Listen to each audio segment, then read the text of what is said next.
Hi, Phil with XenonSupply.com, the automotive lighting source. Today we have a 2004 Yamaha R6 that will be doing an HID conversion on both the low beam and the high beam. Let's take a look at the tools we need to complete this installation. The Yamaha R6 uses an H7 style bulb.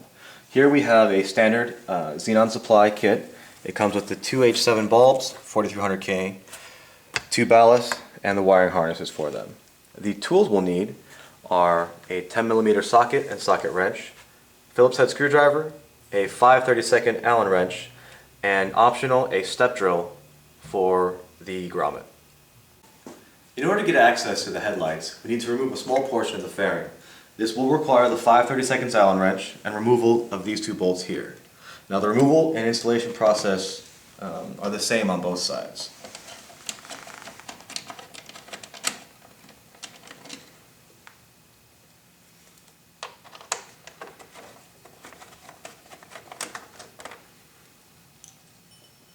You should be able to lift up, just come out, and you'll have access to the headlights.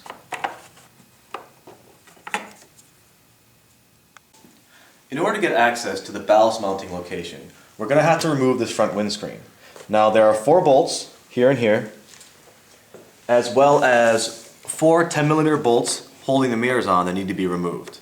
Let's go ahead and do that.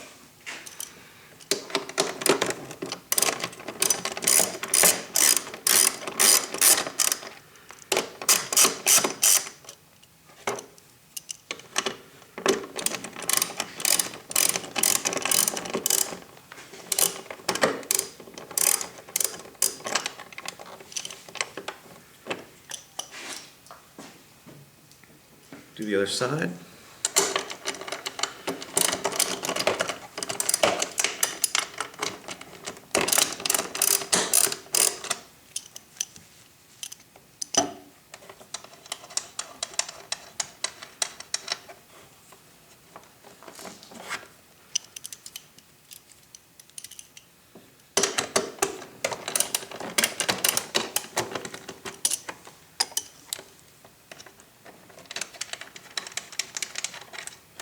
Now that the mirrors are removed, we can get the 4 screws on the front, and this thing comes right out.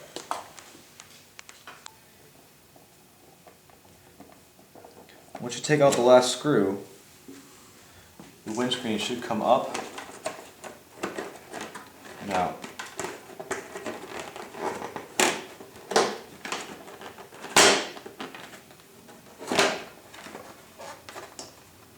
There you go.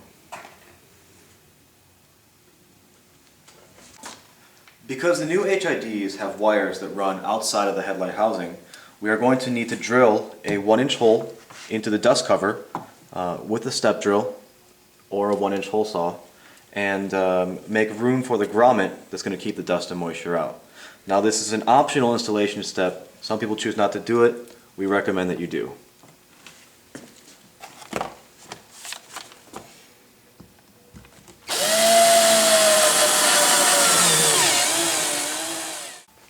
We've got our 1-inch hole drilled, and we'll be routing these wires through and attaching the grommet.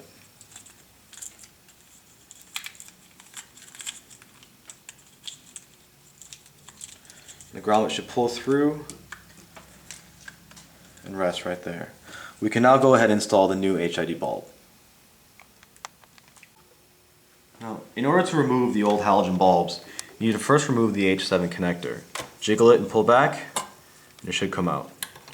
There is a retaining clip here that you need to push and pull away, and that should release. Go ahead and remove the H7 bulb, put that somewhere safe.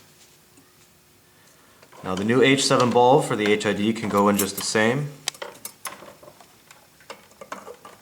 Make sure you get the retaining clip back on and snap it on tight.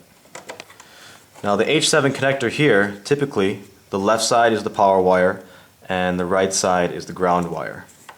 Go ahead and connect the corresponding wires. Now if you have problems with your HID kit and they're not turning on, the first step to look at is your wiring here. You may have to flip them just because some of the manufacturers don't necessarily follow the same diagram. Tuck that in You should be able to get the dust cover back on. Twist and lock. Now these wires here are going to be traveling underneath to the mounting location of the ballast. So let's go ahead and get the ballast mounted. In order to mount the new ballast, we're going to be using the supplied mounting brackets. Go ahead and take the long piece, place it underneath, and clip it to the top section and bring it down.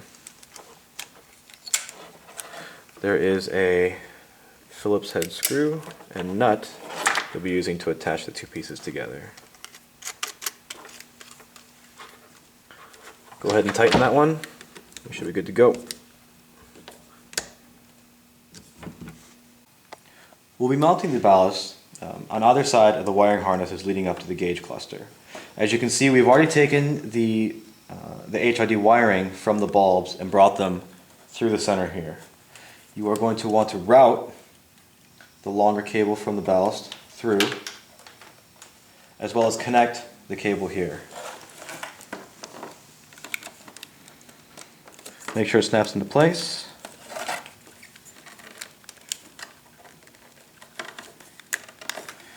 And go ahead and rest it in.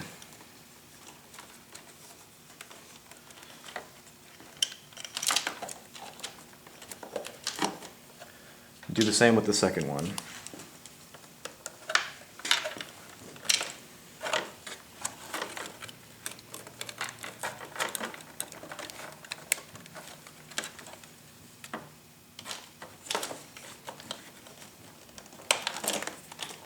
Now, we'll be zip tying the two of these ballasts together. As you can see, I've gone ahead and bent the mounting brackets inward to make room for the front shield. As you can see, we've gone ahead and secured the ballast in place. They're nice and tight, they're not going anywhere. The next step is to take the wires coming from the ballast and attach it to the HID.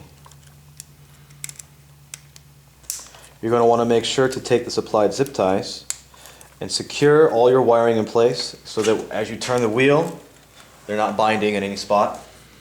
It's also a good idea to make sure you test your wires now, your installation, to make sure your HIDs work before putting the fairing back together. Let's go ahead and test these lights.